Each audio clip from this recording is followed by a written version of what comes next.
used to live in a small studio apartment in Chicago when I finished college. It was not fancy, just a single-room space on the top floor of a 3-story building. I chose it because rent was cheap and it was close to work, and as a 23-year-old with student loans and no savings, I didn't have the luxury of being picky. The apartment was clean, functional, and most importantly, mine. The only window in the place looked out over a narrow alley. Across the way was another apartment building, nearly identical to mine. The alley was tight, barely wide enough for a single car to squeeze through, and during the day it barely got any sunlight. At night, it was pitch black. That never really bothered me much. I was working late nights at the time, bartending at a lounge on the north side. I usually got home around 2:30 or 3 in the morning, then I'd make a quick meal and zone out on my phone until I passed out. One night, about a month into living there, I noticed something odd. I had just walked in, kicked off my shoes, and turned on the overhead light when I thought I saw something move in the window across the alley. Just a flicker. A curtain twitching maybe. I froze for a second, but when I looked again, there was nothing. The window was dark and still. I shrugged it off. Maybe I startled someone, or maybe it was just a draft. The next night, it happened again. As soon as I turned on the lights, I saw the curtain shift in that same window. This time I was sure I saw it. A hand pulling the curtain back just slightly before letting it fall. I couldn't see the person behind it. The lights in the other apartment were off. It was just a sliver of movement in an otherwise black void. But the reason this really caught my attention was because I had never seen the lights on in that apartment. I always assumed that nobody had lived there. That night, I didn't sleep well. I kept thinking about that attic and the hand. Over the next week, I started paying closer attention. Every night without fail, the curtain would move within seconds of me turning on my lights. It was subtle but unmistakable. It was the same thing every time. There was a slow parting in the curtain, I had a glimpse of the dark space beyond it, and then the curtain would close again. I began testing it. Some nights I would leave my lights off and sit silently by the window. When I did, nothing happened. But the moment I turned them on, even just the dim light by my couch, the curtain across the alley would shift. Someone was watching me, it was obvious. I tried to rationalize it, like maybe someone just liked looking out their window at night. But that didn't explain the timing. It didn't explain the way it always coincided with my arrival. That was too big of a coincidence. I asked my landlord about the unit across the alley, and he told me it was vacant and had been for months. I pressed him, asked if maybe someone had moved in recently, but he shook his head. He even joked that I was being paranoid. I considered calling the police, but ultimately didn't because I felt like reporting someone possibly looking at me through a window in an empty apartment sounded ridiculous. There was no crime or proof, just a feeling that grew worse every night. Then one night, everything escalated when I came home later than usual, around 4 a.m. The bar had hosted a private event and cleanup ran long, so I was exhausted and not thinking clearly. When I reached my door, I noticed something stuck in the frame. At first, I thought it was junk mail or a flyer, but when I pulled it free, I realized it was a crumpled note. It simply said, "Hey," written in pen. My legs went weak because the first thought I had was the apartment across the alley, so I ran to the window and looked across. The curtain was drawn and there was no movement. I called my friend Jamie, panicking. She lived across town but told me to come over right away. I grabbed a backpack, stuffed some essentials into it, and got out. The next day, I confronted the landlord again. This time, I demanded to see the apartment across the alley. He hesitated, but eventually agreed to meet there with the key. The place was dusty and completely empty, with not a single piece of furniture. The walls were bare, and the floor creaked with every step as if the place were 100 years old. But there, in the back room facing my window, was a single metal folding chair. It was positioned directly in front of the window, and they had access to an apartment that was supposed to be locked and empty. The police were called and they searched the place. I'm pretty sure they took fingerprints, but nothing came of it. The fact that my paranoia was correct the entire time, and that I was in fact being watched, it made me sick, wondering how long the stretches of time that sicko would watch me would be. I moved out that week. To this day, I have no idea who was watching me, how they got in, or how long it would have gone on if I hadn't found that note saying, "Hey." I've considered the possibility of it being the landlord, but ultimately I had to drop that theory because there's no way in hell he wouldn't have went over there to remove that chair before bringing me over there. I still dream about that window, and sometimes I wake up in the middle of the night certain that someone, somewhere, is still watching me.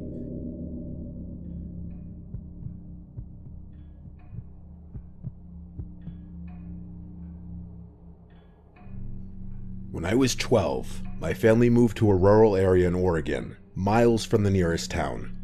We lived on a large piece of land surrounded by dense pine forest. It was peaceful, quiet, and completely isolating. The house itself was built in the 1940s. It had the old house starter pack with things like creaky floors, a creepy attic, and a detached rundown shed that sat about 30 feet from the back door. The shed was packed with old tools and junk from the previous owner.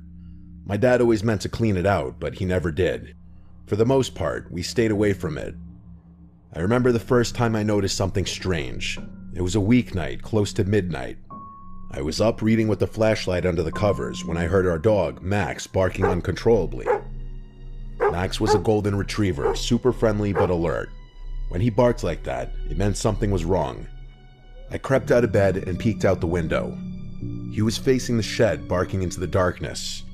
The motion sensor light by the back door was on, casting long shadows across the lawn. I couldn't see anyone, but Max wouldn't stop. I didn't go out there, I just watched for a bit until he calmed down, then I walked away. The next morning, we found deep boot prints in the dirt between the house and the shed. My dad dismissed it, saying it was probably a neighbor or a drifter passing through, but I couldn't stop thinking about it. Over the next few weeks, Max barked at that shed multiple times. Every time, we'd look outside and find nothing, but the footprints would be back, and they always led to the shed, never away from it. One night around 2 a.m., I woke up to the sound of footsteps on the gravel outside my window. I froze. The footsteps stopped, then resumed, moving toward the shed.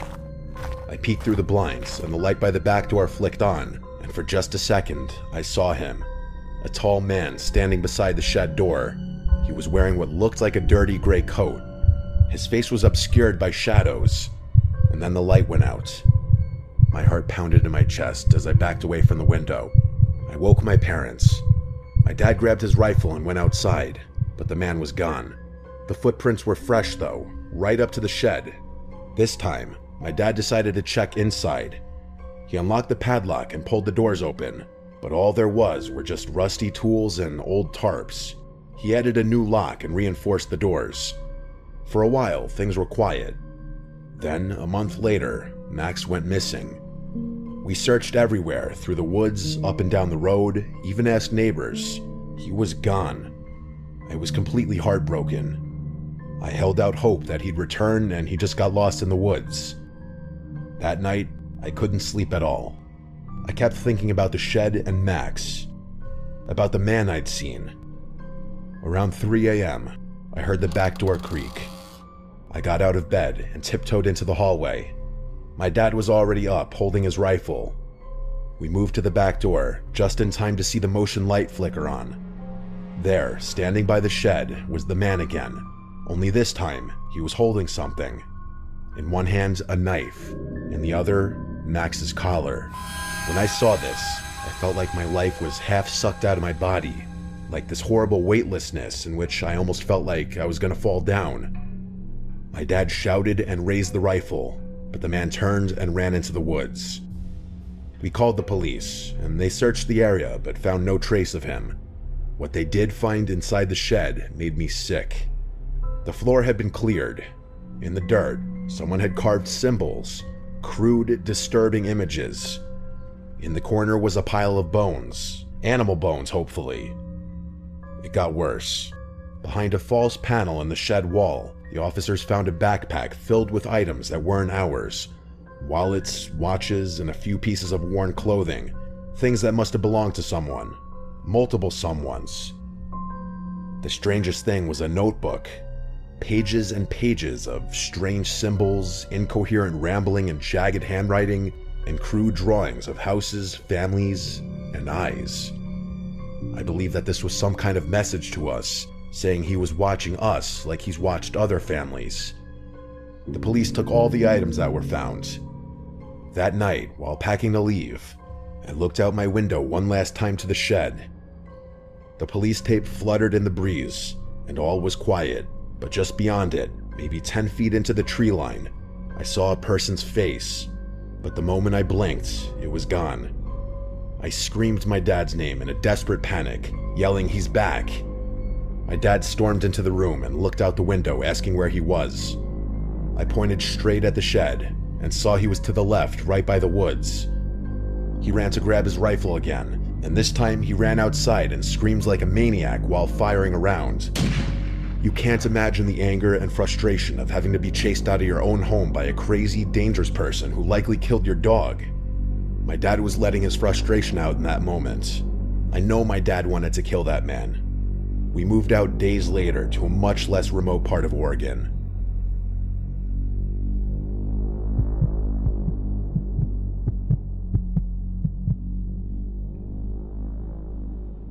In the summer of 2018, my friends and I, Abby, Marcus, his younger brother Tim, Tim's girlfriend Hannah, and me, planned a weekend trip in the Blue Ridge Mountains. We were all in our early 20s, fresh out of college, and eager to unplug from everything. We picked a spot far off the grid deep into the national park where the trees grew thick, the air smelled of pine and damp soil, and there was no cell signal for miles. The first night was normal. We hiked in with our gear, found a clearing by a lake with just enough space for 3 tents, started a fire, and cooked hot dogs and marshmallows. We told stories, drank, and stayed up late watching the stars. The silence of the forest was relaxing. It wasn't until the second night that things started to feel wrong. At around 11 p.m., we were still sitting around the fire laughing when Marcus suddenly stiffened and pointed towards the woods, asking if we saw that as well. We all looked, but nothing was there. He swore he saw movement, a figure ducking behind a tree maybe 30 or 40 yards away. Tim dismissed it as a deer, but then, 20 minutes later, we heard a stick snap in the same direction. This time it was loud. Abby was clearly spooked and said she wanted to go to bed. Everyone agreed to call it a night. We doused the fire, zipped up the tents, and tried to sleep. That night, I woke up to something that still haunts me. Breathing from just outside, probably not even 10 feet from my head. At first, I thought I was still in a half-dream state, but it continued. I was with 4 other people, though. It could have maybe been one of them going outside to pee, but I didn't hear the sound of a stream, just the breathing. The breathing also almost sounded like an older person, someone who was short of breath from smoking too much. I reached for my flashlight, but didn't dare turn it on. The breathing moved from one side of the tent to the other, then it stopped. I waited without saying a word, because it was the only thing I could do. Since the breathing stopped rather suddenly, I felt a sense of relief that my original thought of it being one of my friends peeing was accurate. So eventually, I fell asleep. In the morning, I said nothing. Neither did Abby. But when we met up for breakfast, Marcus had a concerned look on his face, like he was antsy to tell us something. He said someone was outside our tent last night. Hannah nodded and said she heard it too, and noted that whoever it was walked around the tent more than once, and it could have been more than one person. I asked the entire group if anyone got up to pee last night, and that maybe that's what we heard. Tim responded that he did go pee, but that he thought he saw a figure crouched near the fire pit around 4 a.m. We searched the area, and we found footprints in the ground circling all 3 tents. But in a spot where the dirt was a little wetter, more like mud, one of the footprints was very clearly from a bare human foot, not shoes or boots.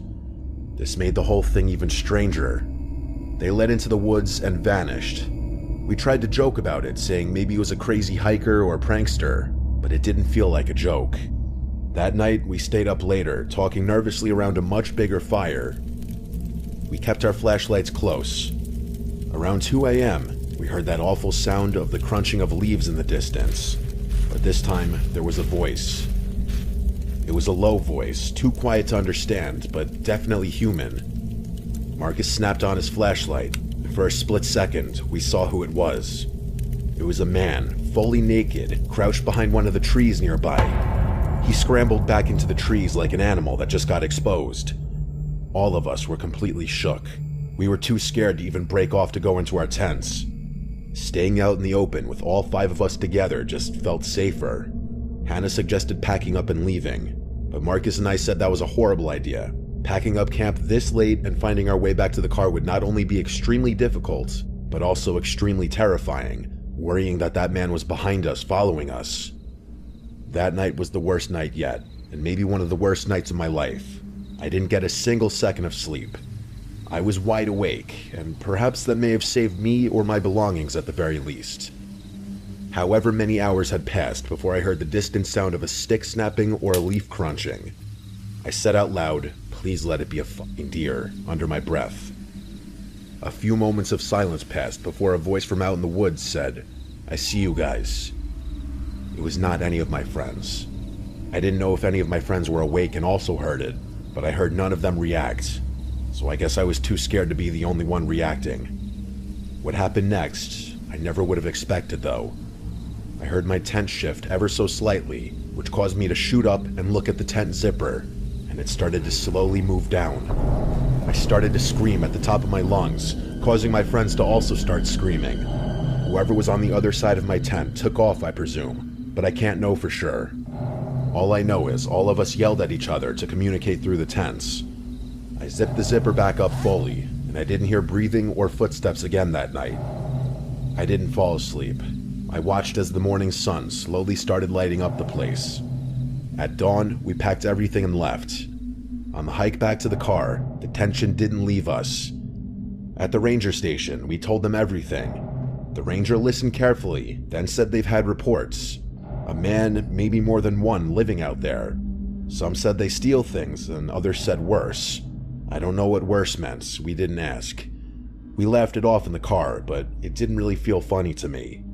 I don't think I can ever go camping again after that, especially after the zipper thing.